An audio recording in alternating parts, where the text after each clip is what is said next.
Good morning student, स्वागत है आपका भजनपाल भाटी इंटर कॉलेज के डिजिटल वर्ल्ड में। हमारा प्रकरण चल रहा था बिहारी जी का, मतलब शीर्षक चल रहा था भक्ति। भक्ति कंप्लीट हो गया। दूसरा शीर्षक होगा इसका नीति, क्योंकि ये बिहारी सतसई से लिए गए हैं। ठीक है, तो चलते हैं कि दुसहे दुराज प्रजान को, क्यों ने बढ़े दुख द्वंद, अधिक अंधेरा जग करत, मिली मावस रवि चंद बिहारी, मिली मावस रवि चंद। दुसहे माने कष्ट, दुराज माने दो राजाओं का, बड़े हैं दुख द्वंद। द्वंद माने लड़ाई युद्ध, इस तरीके से कह देते हैं। जग माने संसार, मिली मावस रवि चंद, मावस अमावस्या को, रवि माने सूरज और चंदू माने चंद्रमा। ठीक है, इसका जो प्रसंग है वो ये इस प्रकार है कि बिहारी जी का ये मानना है कि दो राजाओं के राज्य में प्रजा का जो दुख है, जो कष्ट है, वो और अत्यधिक बढ़ जाता है। तो हम सबसे पहले इसका संदर्भ देखेंगे, किस तरीके से हमें लिखना है ये। तो प्रस्तुत पद्यांश कविवर बिहारी लाल द्वारा रचित बिहारी सतसई से हमारी पाठ्य पुस्तक के काव्यखंड में संकलित नीति शीर्षक से उद्धृत है। ठीक है, प्रसंग बता दिया मैंने आपको, संदर्भ बता दिया है। सबसे पहले आपको संदर्भ लिखना है। पूरे प्रकरण का जितने भी दोहे हैं नीति में, उन सबका संदर्भ यही रहेगा। प्रसंग सबके अलग अलग होंगे, वो आपको समझा दिए जाएंगे। अब इसका हम व्याख्या समझते हैं कि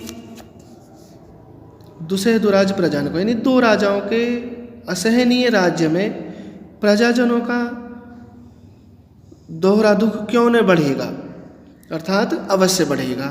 यानी दो राजाओं के असह्य राज्य में प्रजा का जो दुख है वो दोहरा हो जाएगा, यानी दुगना हो जाएगा, क्योंकि अमावस्या की तिथि को सूर्य और चंद्रमा एक ही राशि पर मिलकर संसार में और अधिक अंधेरा कर देते हैं। इसमें समझाया गया है कि दो राजाओं के असह्य राज्य में प्रजा का दुख क्यों नहीं बढ़ेगा, अर्थात अवश्य बढ़ेगा, क्योंकि अमावस्या की तिथि पर सूरज और चंद्रमा एक ही राशि पर मिल कर के अत्यधिक अंधेरा कर देते हैं।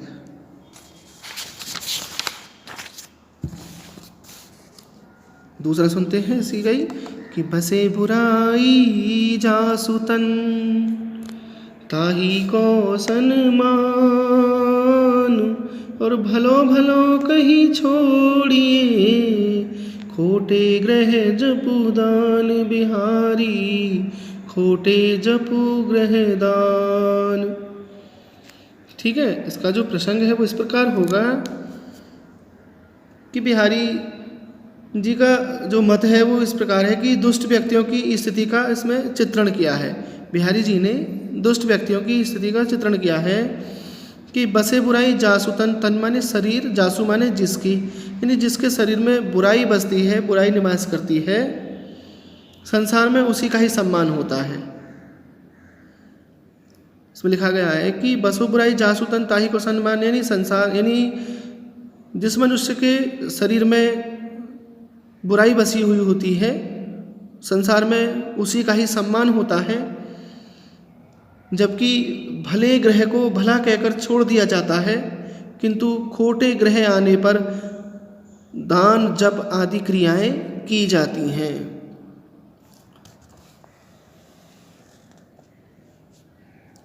अगला सुनते हैं, नर की अरुणल नीर की, गति एक कर जोई, जे तो नीचो हवे चले, ते तो ऊंचो होय बिहारी, ते तो ऊंचो होय। इस दोहे में विनम्रता के महत्व को समझाया गया है। यानी जो मनुष्य जितना विनम्र होगा वो उतना ही ऊंचा होता चला जाएगा। नर की अरु नल नीर की, नल नीर की, नीर माने जल है, नर माने मनुष्य है, गति माने स्थिति है। इसमें कविवर बिहारी कहते हैं कि मनुष्य तथा नल के पानी की जो स्थिति है वो एक जैसी होती है, यानी एक जैसी समझनी चाहिए, क्योंकि मनुष्य तथा नल का पानी जितना ही नीचा होकर चलता है वह उतना ही ऊंचा होता जाता है। जे तो नीचा हवे चले नहीं मनुष्य, और नल का पानी जितना नीचा होकर के चलेगा वो उतना ही उज्जवल हो जाएगा। कहने का जो तात्पर्य वो ये है कि मनुष्य जितना विनम्र होकर के आचरण करता है वह उतना ही श्रेष्ठ हो जाता है। उसी प्रकार नल जितना नीचा ले जाया जाएगा वो उतना ही अत्यधिक पानी देगा। 3 दोहे हो गए। इन तीनों दोहों का जो काव्य सौंदर्य होगा, इन तीनों दोहों में भाषा ब्रज है, रस तीनों ही दोहों में शांत रस होगा, तीनों ही दोहों में जो गुण होगा वो प्रसाद गुण होगा, और अलंकार भी उपमा और श्लेष अलंकार होगा। और जो छंद है वो आपको सभी को पता है, दोहा छंद के लक्षण है यहाँ पर।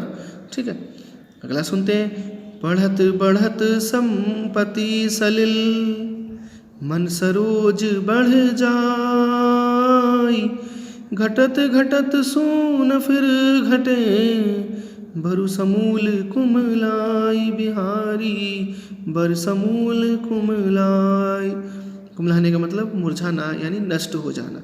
मन सरोज मन रूपी कमल, संपत्ति सलिल संपत्ति रूपी जल, सलिल माने जल।